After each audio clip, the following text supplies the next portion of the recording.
بالله من الشيطان الرجيم. بسم الله الرحمن الرحيم.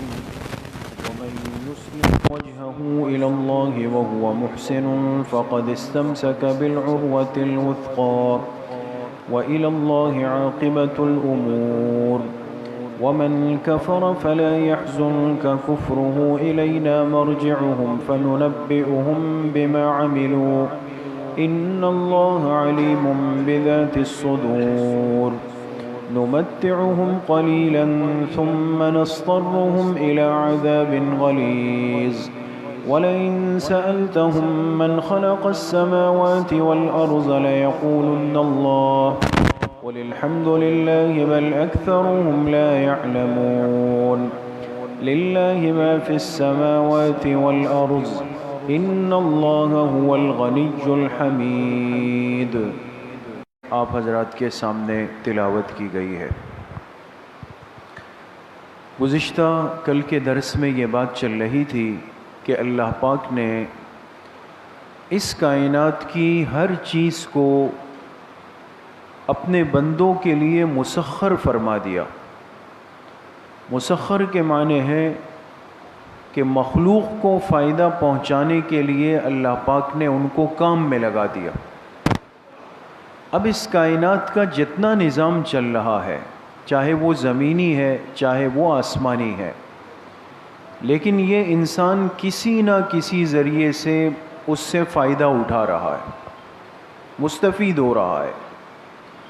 تو جب ہر انسان، ہر بندہ اللہ کی نعمتوں سے دن رات استفادہ کر رہا ہے، فائدہ اٹھا رہا ہے، تو وہی ذات اس قابل ہے، وہی ذات اس لائق ہے کہ یہ بندہ اس کو اپنا محسن سمجھ کے اپنے آپ کو اس کے حوالے کر دے. جو آج کی آیات ہے اس میں اللہ پاک نے یہی بات فرمائی ہے کہ جو اپنے آپ کو اللہ کے حوالے کر دیتا ہے یہ محفوظ ہو جاتا ہے، اور جو اپنے آپ کو اللہ کے حوالے نہ کرے بلکہ اللہ سے دور رہے تو ایسے آدمی کے لیے ہدایت کا راستہ مشکل ہو جاتا ہے. ان آیات کا ترجمہ ہے وَمَن يُسْلِمْ وَجْهَهُ إِلَى اللَّهِ وَهُوَ مُحْسِنٌ، اور جو اپنی ذات کو سپرد کر دے اللہ تعالیٰ کے اخلاص کے ساتھ، اخلاص کے ساتھ اپنے آپ کو اللہ کے سپرد کر دے، اللہ کے حوالے کر دے، فَقَدِ اسْتَمْسَكَ بِالْعُرْوَةِ الْوُثْقَى، تو یقیناً اس بندے نے ایک مضبوط کڑے کو پکڑ لیا. کڑا ہوتا ہے نا حلقہ لوہے کا، اس کو پکڑ لیا.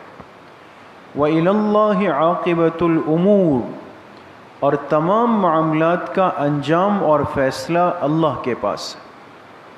ومن کفر، لیکن جس نے انکار کیا، کفر کیا، فلا يحزنک کفرہ، تو اے میرے حبیب صلی اللہ علیہ وسلم ان کا کفر پر اصرار کرنا آپ کو غمگین نہ کر دے، آپ غم نہ کریں. الینا مرجعہم، ہماری طرف ان سب کا لوٹنا ہے، ہمارے پاس آنا ہے. فننبئہم بما عملوا، پھر ضرور بھی ضرور ہم ان کو بتائیں گے جو کچھ وہ دنیا میں کر چکے. ان اللہ علیم بذات الصدور، بے شک اللہ کی ذات دلوں کے خیالات سے بھی باخبر ہے. نمتعہم قلیلا، ہم ان کافروں کو کچھ وقت کے لیے فائدہ اٹھانے کا موقع دیتے ہیں.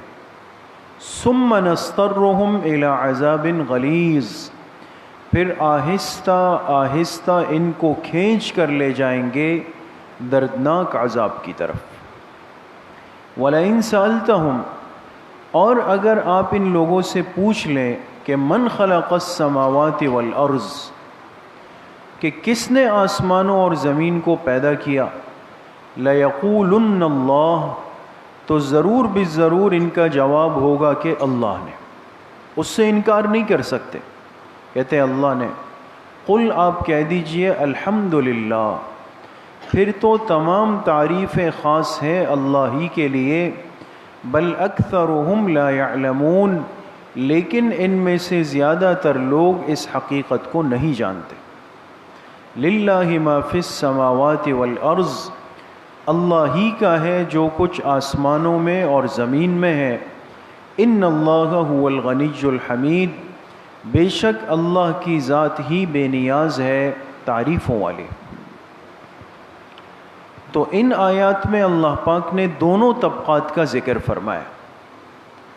اب ایک طبقہ اس دنیا میں وہ ہے جو ایمان والوں کا ہے، کہ جو اللہ پاک کی نعمتوں کو دیکھ کر، سمجھ کر، اس سے فائدہ حاصل کر کے، اس کو استعمال کر کے سمجھ جاتا ہے کہ واقعی ہمارے محسن حقیقی اللہ تعالی ہے۔ بھئی انسان نے کسی پر احسان کیا ہو اور کل بدلے میں وہ احسان کر لے، کل بدلے میں وہ کر لے، تو لوگ کہیں گے کہ بھئی بدلہ اتار دیا۔ ہے تو یہ بھی ایک اچھائی کہ برے وقت کے ساتھی کو انسان ہر وقت کے اندر یاد رکھے، لیکن دنیا ہے، بعض ایسے محروم بھی ہوتے ہیں کہ جو اپنے محسن کو دنیا میں بہت جلدی بھول جاتے ہیں، لیکن اچھا آدمی اپنے محسن کو یاد رکھتا ہے، اور اس پر کوئی برائی آئی تو یہ آگے بڑھ گیا، لیکن یہ بدلہ ہے۔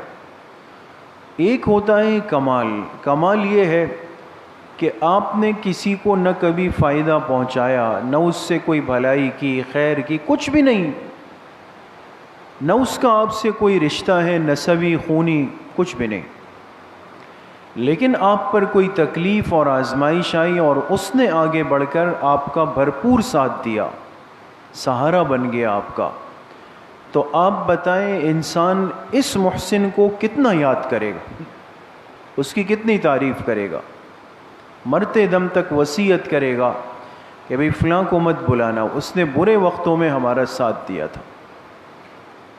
تو اللہ پاک کی ذات کے لیے یہ بندہ کیا کر سکتا ہے؟ کوئی انسان اس دنیا میں ایسا ہے جو کہے کہ نعوذ باللہ میں نے اللہ کو یہ دیا ہے؟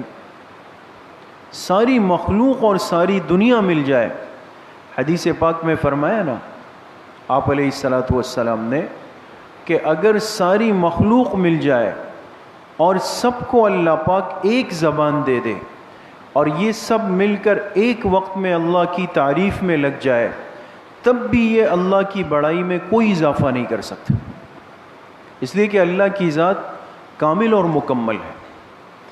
تو کسی کی تعریف سے اللہ کی ذات میں مزید بڑائی نہیں ہو سکتی، اور اگر پوری دنیا اور مخلوق مل کر اللہ کی مذمت اور برائی میں لگ جائے، تب بھی اللہ پاک کی بادشاہی میں ذرہ برابر فرق نہیں آ سکتا۔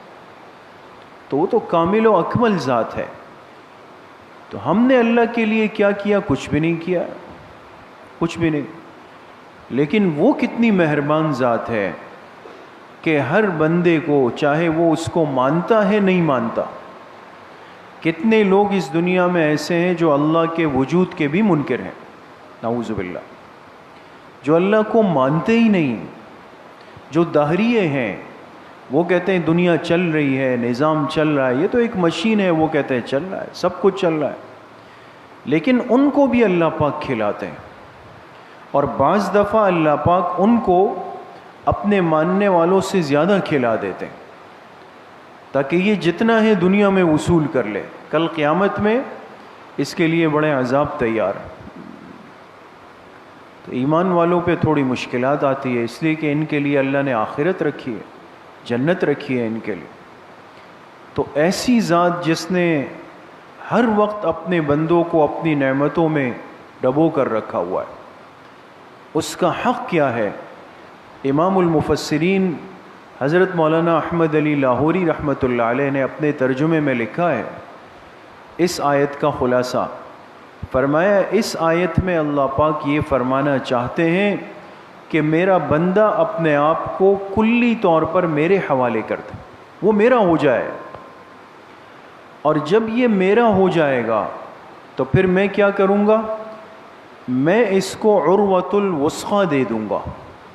عروۃ الوثقی ایک مضبوط حلقہ، ایک کڑی، آپ نے دیکھا ہوگا انسان کو کہیں چڑھنا ہو، کوئی مشکل کام ہو، اوپر صفائی ہو، تو انسان کہتا ہے یار کوئی چیز پکڑنے والی ہو، سہارے والی ہو۔ کمزور سہارے پر انسان اوپر نہیں جاتا، جو چیز ہل رہی ہو، خطرہ ہو کھل جائے گی، کہتے نہیں بھائی گر جاؤں گا۔ تو چند قدم اوپر چڑھنے کے لیے بھی انسان کو ایک مضبوط حلقہ چاہیے، مضبوط سہارا چاہیے۔ تو اللہ پاک فرماتے ہیں کہ جو بندہ میرا ہو جائے گا، اس نے گویا کہ میری طرف سے ایک مضبوط حلقے کو پکڑ لیا۔ اب کیا ہو گیا؟ اب اس کا ایمان قیامت تک کے لیے محفوظ ہو گیا۔ اس لیے صحابی ہیں حضرت عبداللہ ابن سلام رضی اللہ تعالی عنہ، یہ ان چند خوش نصیبوں میں سے ایک ہے جو یہودیت چھوڑ کر اسلام میں آئے، ورنہ یہود اسلام قبول نہیں کرتے، بڑے حاسد، ضدی اور باغز ہیں۔ آپ احادیث کو پڑھیں اور سیر الصحابہ کو پڑھیں، ہزاروں کی تعداد میں مشرکین نے کلمہ پڑھا ہے، اور ہزاروں عیسائی بلکہ لاکھوں عیسائی ایمان لائے ہیں، یعنی خیر القرون کے زمانے میں۔ آج کی دنیا میں بھی آپ دیکھیں کہ دعوت دینے پر ہندو اسلام قبول کرتا ہے، سکھ اسلام قبول کرتا ہے، عیسائی پورے کے پورے قبیلے اسلام کے اندر آتے ہیں، ہر ایک آتا ہے، لیکن یہ سننے کو آپ کو نہیں ملے گا کہ یہودیوں نے اسلام قبول کر لیا، الا ماشاء اللہ، الا ماشاء اللہ، کہیں برسوں میں ایک آدھ نکل آئے گا، ورنہ نہیں۔ اس لیے کہ ان کے حسد اور بغض کو اللہ کے کلام نے خود بیان فرمایا۔ اتنی ضدی اور حاسد قوم ہے کہ آج تک اس بات پر مسلمانوں سے ضد کرتے ہیں کہ آخری پیغمبر ان کے پاس کیوں؟ 1450 سال کا بغض سینے میں رکھ کے گھوم رہے، اس لیے بڑے بھیانک منصوبے بناتے ہیں، لیکن اللہ کا نظام ہے، وَمَكَرُوا مَكْرًا وَعِندَ اللَّهِ مَكْرُهُمْ۔ تو یہ اسلام لائے عبداللہ ابن سلام رضی اللہ عنہ۔ احادیث میں ان کا واقعہ بھی ہے، بہت عجیب و غریب واقعہ ہے ان کا۔ یہ فرماتے ہیں کہ میں جب آپ علیہ السلام کے مدینہ آنے کی خبر ملی کہ اللہ کے آخری پیغمبر ہجرت کر کے مدینہ آ رہے ہیں، تو فرماتے ہیں میں نے تورات کھولی، یہ تورات کے بہت بڑے عالم تھے، اور مدینہ منورہ میں یہود کا مدرسہ تھا جس کا نام تھا بیت المدراس۔ بیت المدراس یہ یہود کا مدرسہ تھا، یہاں باقاعدہ یہودیت کی تعلیم ہوتی تھی، سبق ہوتے تھے، اور یہ اس کے بڑے اساتذہ میں سے تھے عبداللہ ابن سلام۔ تو فرماتے ہیں کہ میں نے تورات میں اللہ کے آخری پیغمبر کی نشانیاں پڑھی، ہدایت مقدر تھی، تو جب پتہ چلا کہ یہ نشانی پوری ہو رہی ہے، تورات میں لکھا تھا کہ آخری پیغمبر پیدا ہوں گے بیت اللہ کے پاس، یعنی مکہ مکرمہ میں، لیکن آخر کی زندگی وہ گزاریں گے کہاں پر؟ اس زمین پر جہاں کھجور کے درخت ہوتے ہیں، یعنی مدینہ منورہ۔ تو اب پتہ چلا بھئی وہ پیغمبر آ رہے ہیں، تو ایک نشانی پوری ہو رہی ہے۔ تو کہتے ہیں میں بھی گیا، لوگ استقبال کے لیے بیٹھے ہوئے تھے، تو میں ایسی جگہ پہ چڑھ کر بیٹھ گیا کہ لوگ مجھے نہیں دیکھ سکے، اور میں سب سے پہلے اللہ کے پیغمبر کو دیکھ لوں، اور مجھے اندازہ ہو جائے کہ وہ تورات والی نشانیاں ان میں ہے یا نہیں۔ تو بیٹھ گئے انتظار میں، اور جب اللہ کے پاک پیغمبر کی اونٹنی ظاہر ہوئی تو فرماتے ہیں کہ 2 حضرات ساتھ بیٹھے ہوئے، اس لیے کہ حضرت ابوبکر صدیق رضی اللہ عنہ بھی تھے، اور ان پر اللہ کے پیغمبر کا ایسا عکس تھا، محبت ہوتی ہے نا، تو نسبت انعکاسی لکھا اس کو علماء نے۔ بعض دفعہ انسان کسی اللہ والے سے محبت میں اتنا جڑ جاتا ہے کہ شیخ کے چہرے کا عکس اس پہ پڑ جاتا ہے، یہ نسبت انعکاسی ہے، اور اس کی دلیل حضرت ابوبکر صدیق رضی اللہ عنہ۔ صحابہ فرماتے ہیں آخری وقت میں بعض دفعہ ہمیں شبہ ہو جاتا تو جب وہ داخل ہو رہے تو دیکھا اونٹ پر 2 حضرات بیٹھے ہوئے. اب آگے اور پیچھے والے کا چہرہ جب سورج چمکتا تو ایسا لگتا کہ ایک جیسے، فرق نہیں. تو کیا کیا حضرت ابوبکر صدیق رضی اللہ عنہ بڑے سمجھدار تھے. انہوں نے اپنی چادر اتاری اور آپ علیہ السلام کے سر مبارک پر ایسے تان لی تاکہ دیکھنے والے سمجھ جائیں کہ پیغمبر یہ ہیں، لوگ مطمئن ہو جائیں. تو میں نے وہ نشانیاں تورات کھولی، اس میں ملائی تو من وعن ساری نشانیاں اللہ کے پاک پیغمبر میں موجود تھی. تو پھر میں نے کہا کہ اب جا کر یہ سننا ہے. تورات میں لکھا تھا کہ جو اللہ کے آخری پیغمبر ہوں گے وہ ہجرت کے بعد سب سے پہلے لوگوں سے کیا بات کریں گے. دیکھیں یہاں تک لکھا ہوا. تو لوگ دوڑے، میں بھی دوڑا، تو آپ پورے مجمع نے آپ کو گھیر لیا. تو آپ علیہ الصلوۃ والسلام کی زبان مبارک سے جو سب سے پہلے کلمات نکلے وہ کیا تھے؟ افشوا السلام واطعموا الطعام وصلوا الارحام وصلوا باللیل والناس نیام. آپ علیہ السلام فرما رہے لوگوں سلام کو عام کرو، افشوا السلام، اور ضرورت مندوں کو کھانا کھلاؤ اور صلہ رحمی کرو، اور جب رات کو سب سو جائے تو پھر نماز پڑھا کرو، تہجد. وہ ساری علامات یہاں پر موجود تھی اللہ پاک کے آخری پیغمبر کے اندر. تو یہ عبداللہ ابن سلام ہے رضی اللہ عنہ، اس حدیث کے راوی ہیں، یہ ایمان لائے. اور آگے بھی واقعہ بڑا دلچسپ ہے لیکن پھر وقت نہیں ہے دوستوں. ان کے بارے میں یہود نے قسم کھائی تھی کہ سب کچھ ہو سکتا ہے، عبداللہ ابن سلام ایمان نہیں لا سکتے. یہ لے آئے، یہ ایمان لے آئے. تو جب ایمان لائے تو اللہ کے پیغمبر سے فرمایا کہ میں تو ان کے مدرسے کا استاذ ہوں، ان کا عالم ہوں، لہٰذا ایک تو میری جان کو خطرہ ہے، اور دوسرا یہ ہے کہ وہ یقین نہیں کریں گے میرے اسلام کا. لہٰذا آپ ایسا کریں کہ میرے ایمان کا اظہار کسی کے سامنے نہ فرمائیں، اور آپ ان کے مستند لوگوں کو اپنے پاس بلا لیں اور ان سے پوچھیں کہ عبداللہ ابن سلام کیسا آدمی ہے. تو آپ علیہ السلام نے پیغام بھیجا. یہود کے سرکردہ علماء آ گئے.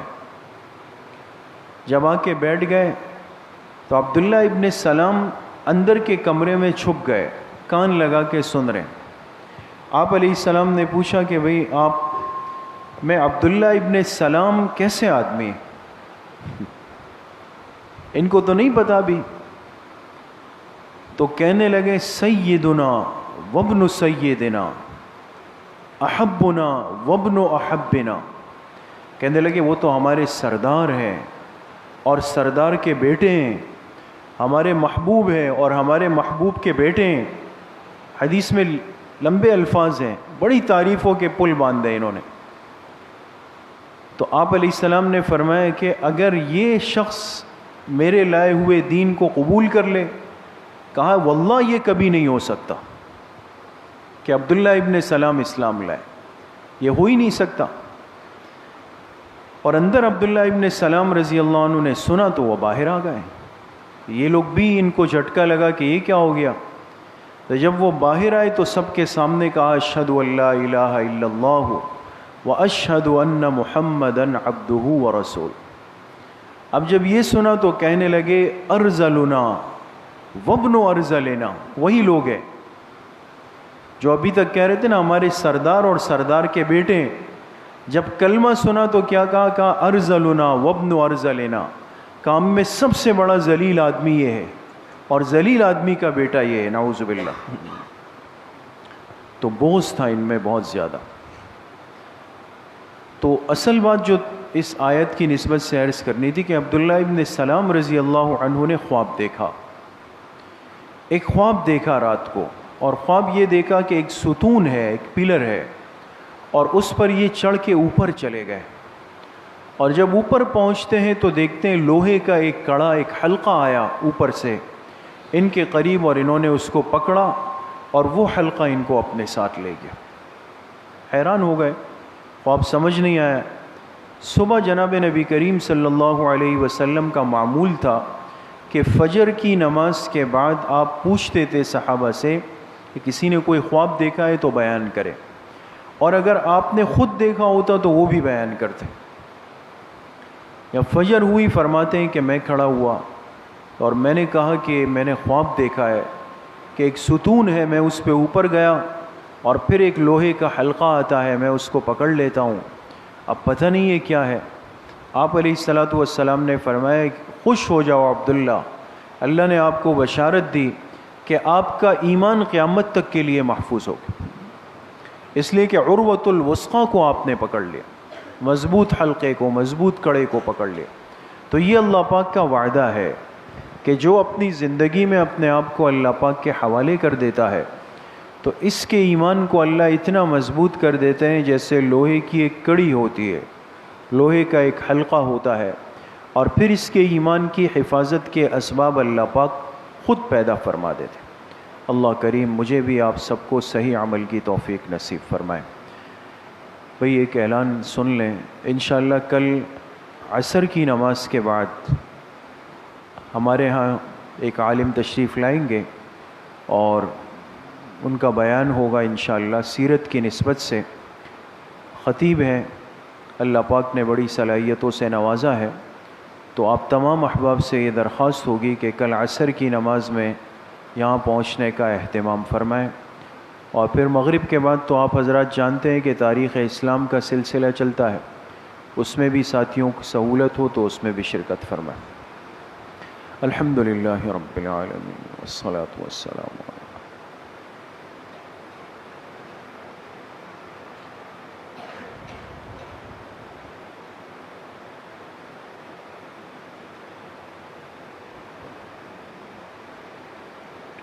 وصلی اللہ وسلم علی نبینا محمد وآلہ واصحابہ اجمعین برحمتہ۔